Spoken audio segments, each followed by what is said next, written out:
Ligtas sa kanyang kanlungan. Isang pagninilay sa awit, chapter 91.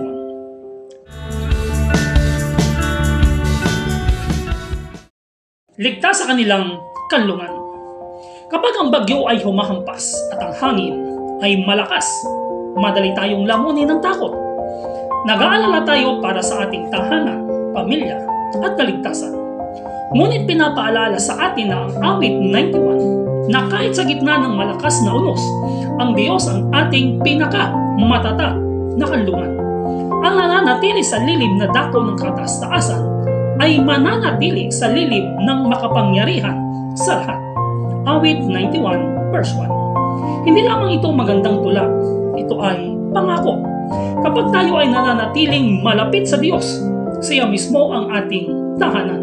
Mas matibay sa bubong, mas mataas pa sa baha, at mas ligtas sa anumang matibay na pader. Ang kanyang presensya ang pinakaligtas na kanlungan. Kaya habang bumubuhos ang malakas na ulan, kumukulo, huwag lang nating ihanda ang ating mga bahay. Ihanda rin natin ang ating mga puso. Narito ang isang ikling panalangin sa gitna ng bagyo sa ating buhay. Panginoon, Ikaw ang aming kanlungan at tanggulan. Iligtas mo kami sa kapahamakan. Patahimikin mo ang takot sa aming mga puso.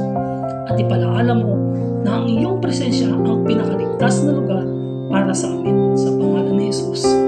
Amen.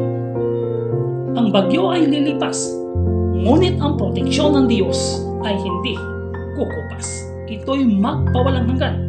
Sa lilim ng kanyang malabay na mga pakpak, tayo'y payapa.